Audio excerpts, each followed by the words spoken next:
به نام عیسی. عهد جدید متی باب 17. دگرگونی سیمای عیسی.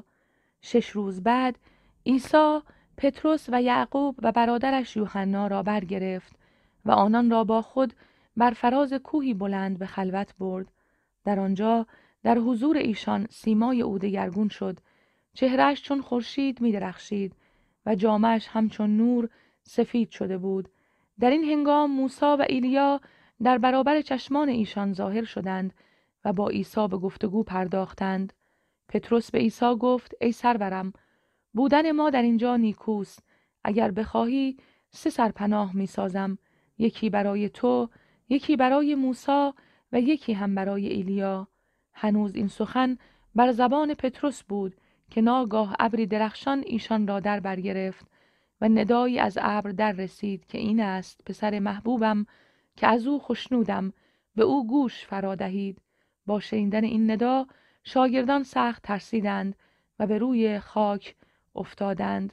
اما عیسی نزدیک شد و دست بر آنان گذاشت و گفت: برخیزید و مترسید. چون چشمان خود را برافراشتند هیچ کس دیگر را ندیدند جز عیسی و بس. هنگامی که از کوه فرود می آمدند عیسی به آنان فرمود: آنچه دیدید برای کسی بازگو نکنید تا زمانی که پسر انسان از مردگان برخیزد.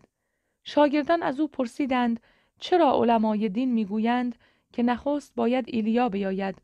پاسخ داد: البته که ایلیا می آید و همه چیز را اصلاح می کند. اما به شما می گویم که ایلیا آمده است، ولی او را نشناختند. هر آنچه خواستند با وی کردند. به همین سان پسر انسان نیز به دست آنان آزار خواهد دید. آنگاه شاگردان دریافتند که درباره یحیای تعمید دهنده با آنها سخن میگوید. شفای پسر دیو زده. چون نزد جماعت بازگشتند مردی به عیسی نزدیک شد و در برابر او زانو زد و گفت: سرورم، بر پسر من رحم کن. او سر دارد و سخت رنج می کشد. اغلب در آتش و در آب می افتد.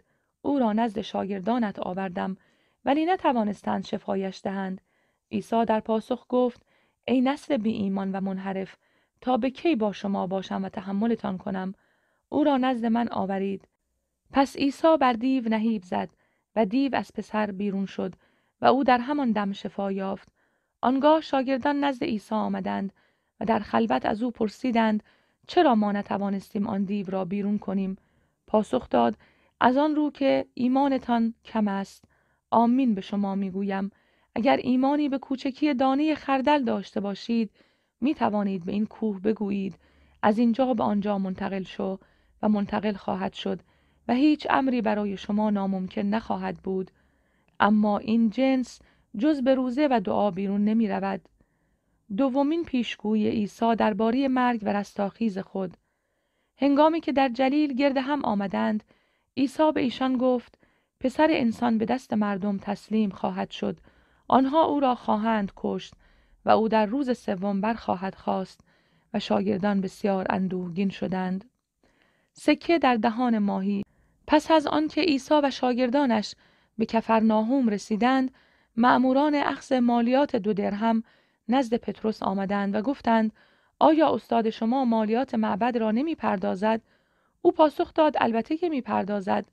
چون پتروس به خانه درآمد پیش از آن که چیزی بگوید عیسی به او گفت: ای شمعون، پادشاهان جهان از چه کسانی باج و خراج می گیرند؟ از فرزندان خود یا از بیگانگان؟ چه میگویی؟ پتروس جواب داد: از بیگانگان. عیسی به او گفت: پس فرزندان معافند، اما برای اینکه ایشان را نرنجانیم به کناره دریا برو و قلابی بینداز.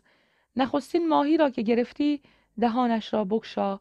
سکه‌ای 4 درهمی خواهی یافت، با آن سهم من و خودت را به ایشان بپرداز.